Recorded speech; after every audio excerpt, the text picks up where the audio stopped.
Welcome to the Breakfast Leadership Show, where we interview global thought leaders on business, leadership, and life.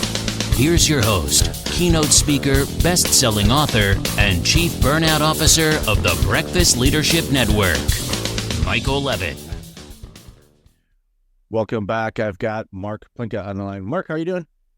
Great, thank you. Really looking forward to this conversation because it's something that we talk about a bit on the show, but, in the world as a whole, about sustainability and other things. So why don't you share a little bit about you and the work that you do, and then we'll jump into the conversation. Yeah, Michael, thank you for taking the time. I am a chemical engineer by training, got a PhD in chemical engineering, and have a little funky way of looking at plants that are basically chemical reactors. And so I felt like there is something missing in the way that we grow things, and people to acknowledge that what we really want to eat are things that taste good and that are healthy for us. And that in essence, even though it sounds crude, those are all chemicals that plants are creating. And I felt like I can add something to this world by changing the way that people can grow beside their own garden, right? And have their garden all year long. And so that's how this started. Well, it reminds me too, I remember as a child growing up in the Midwest of the United States, where there were seasons, especially in produce, where, you just couldn't get the food.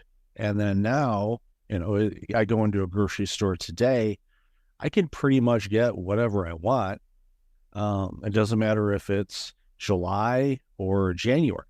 And now where it comes from, as far as different parts of the world, that's one thing. But still, it's like if I want a strawberry in January, I can get them. Where I remember as a kid, so it's not strawberry season, so you wouldn't be able to get them. So, but again, that, is talking about growing in other parts of the world. But now, with the work that you do and your team does, it's creating the opportunity to grow things year round, where it can help obviously reduce cost for transportation, also the freshness of food, and different types of food, and growing things in areas that maybe naturally wouldn't be there, which is a big deal, because you think of parts of the world that they can't grow necessarily a lot because just the way the climate is.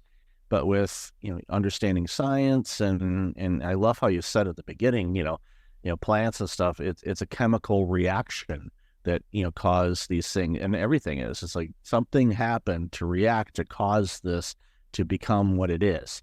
And I grow, for example, there's a strawberry plant on my balcony. I live in a condo building, several floors up in the air, and I've got, a strawberry plant on the balcony, and every couple of days, I, grab some strawberries off of it and go, well, nice to go to the market, and go outside too. So, but it's one of those things where I really appreciate that more than ever, just because you would think, okay, you can grow strawberries in a high-rise building. Yeah, you can, with the right ingredients and all of that. But again, I think it boils down, especially, and, we didn't really talk about this yet, but I'd love your thoughts on this, is because the population of the earth continues to grow, food production is a very important aspect of things. So we need to get our heads wrapped around that to make sure that we can continue to properly feed humans across the planet without this fear of running out of food or having issues like that. Because, the last thing I want to see is anybody on this planet starve, when we have the capability to prevent that from happening. Yeah, I mean, it is an amazing opportunity for everybody to grow something all year, especially in the time of the year that you don't usually associate with growing. In the winter, you bundle up and get cozy, and you don't necessarily think about the food.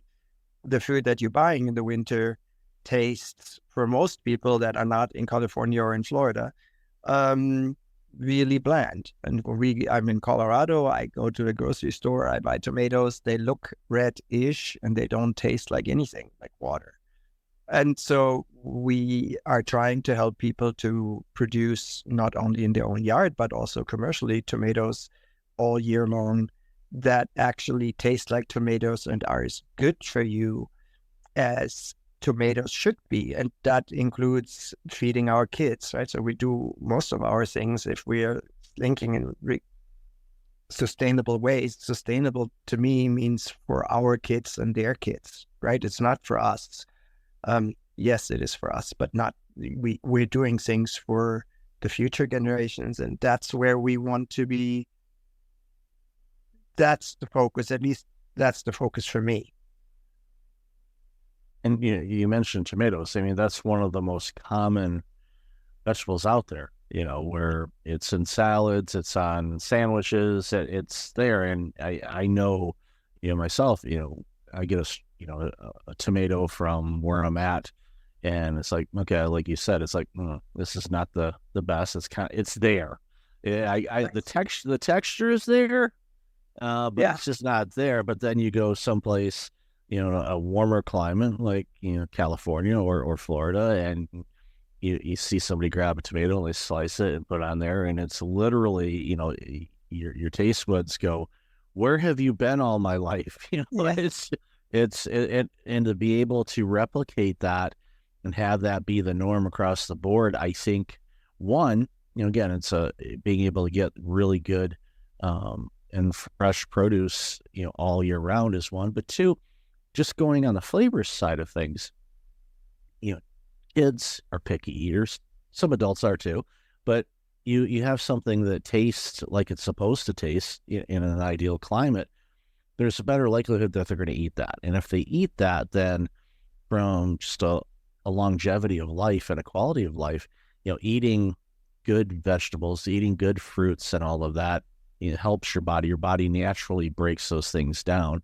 It's not loaded with carbs or artificial, flavors, or as I like to say, the middle of the grocery store. The perimeter is where things are. The produce section and all of that is where you want to be focusing most of your time and looking for things to eat. But when you get really good, tasty things, it satisfies you, and it cuts out the cravings and everything else that so many people struggle with, especially in North America. We've seen it. We know what the numbers are. I've worked in healthcare for several years, and the number of type 2 diabetic patients continues to rise just because of the types of foods that a lot of these people are eating. And it's sad because I know what that lifestyle could be like for them if they had access to better tasting, real food. Yeah. And it is, I think what I love what you're saying is we are all spending time in schools and educational facilities, universities, where really the food habits are formed. And I've seen this with my kids, especially my son who didn't used to eat a lot of vegetables. When he started growing them in elementary school because they had a garden outside, is when he came back and said, wow, this tastes really good. And so they were all proud eating the fruit, the vegetables they grew in their own schoolyard. And so when you get kids early, that's when habits change. And that habit then stays all the way through. He's an amazing cook. He is out there. He's in college now. And his food habits have changed based on that experience in elementary school. And that was just a raised bed garden, right? Which you can only grow in Colorado, at least. You can start in April, and by the mid-May, it's done. And then you can go again in the fall. You're getting back there mid-August, so until another month and a half or so. Then the growing season is over because winter is there. Now, if you have a greenhouse, you could do this all year long, which more and more schools are doing. There's funding for that. And people just can build the facilities. What they don't have budgets for is for high utility bills. And so one of our main focus is to just help educational facilities to bring people closer to their food. Yeah, and really learning how to cook food, ingredients, combination of foods. And a lot of times people forget that, like I've been to, years ago, like wine tastings or cheese tastings, and they'll say, okay, this type of cheese pairs well with this. And you never, realize it, but you go, wow, this actually interacts really well and it creates flavors. And food obviously is that too. And when you, and I just think about, growing up, and I had aunts and uncles that had farms, and, I'd look at it and like, okay, that's real work there. Okay. And so I was, making fun of some of my people and friends and family that worked in different trades, not to diminish what they did, but, running a farm, that's work. It's, you can't take a day off. If you take a day off, you could, really wreak havoc on everything. But there's something about, growing your own food and being able to nurture something from a seed to something that is providing you food. And the sooner that education wraps around it, and I'm thrilled the schools are doing that. And there's been, ways and funding made available to keep it sustainable.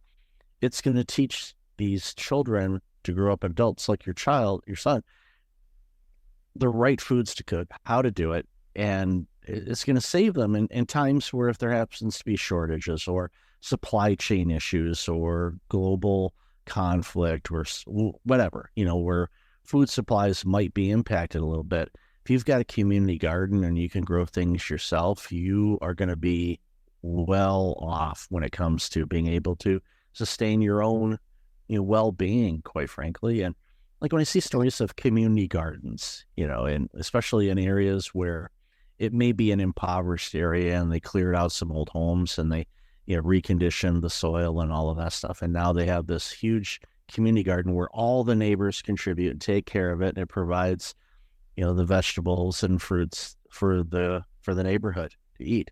I look at that and I go, it's returning to basics, but that's what should be the norm anyway. And, even, I'll be honest with you, even last week, my wife and I went to, there's a farmer's market that is every Friday around the corner from us. So we went there, we drove by a grocery store that has the same stuff or similar stuff, but we went to the farmer's market because we knew, where it was coming from. We knew it didn't come over on, a big truck and was shipped from somewhere. It was grown from a farm, maybe an hour away from us. And we ate it. And even, I remember the carrots. We ate some carrots and like, holy mackerel, are these good? And it was like, okay, don't eat them all in one setting, Mike. You're going to get sick. But it's just, again, real fresh fruit is just such a wonderful experience. And as I've gotten older, I appreciate it a whole lot more. And I wish I would have when I was younger. So if you're younger and you're listening to this, get in tune with eating really good, nutritious foods. You discover the flavors. There's going to be things you like. You might love radishes. You might hate beets. I don't know. But at the end of the day, you're going to find those foods. And every time I eat something like that, afterwards, my body tells me, it's like, that was a good job. Proud of you. Because your body feels good because you're eating something that is good for you and you don't need the energy boost from anything else. The food naturally does it for you. So, the work that you're doing is so critically important because what it does is it expands that opportunity, not only year round, but like you said before, in areas that naturally wouldn't necessarily grow these things. Yeah. And it changes all of us, right? And the changing climate requires some of the things to be cooled these days because they can't tolerate the heat. And equally in the winters, we want to support our food, but growing it is, beside eating it, the aspect of growing food is good for the soul. There's no way around it. It's a time that you could slow down, and it's probably also a time that you can be with your kids or, with your loved ones and do something meaningful together, which is a part of a yoga exercise, right? It's the time to connect to your soul, and I think that's we forget that food is not just food. It is something that is feeding the soul, and we need to be cognizant of that. And that's healing on a completely different level than going to a doctor. Oh, most definitely. And having worked in healthcare, food is medicine. I don't like, I've heard that phrase, and the more I say it, the more I don't like it, because because the word medicine, it's just from my personal experience in working in healthcare and the things that I saw. But ultimately, food is a much better doctor to visit than the doctor. You eat their foods that are right for you. It's going to minimize the number of trips you have to make to a physician, because your body's operating at its best self. And I love how you mentioned a moment ago, where, farming and planting and growing your own food is, a lot like yoga. It's a mindful exercise.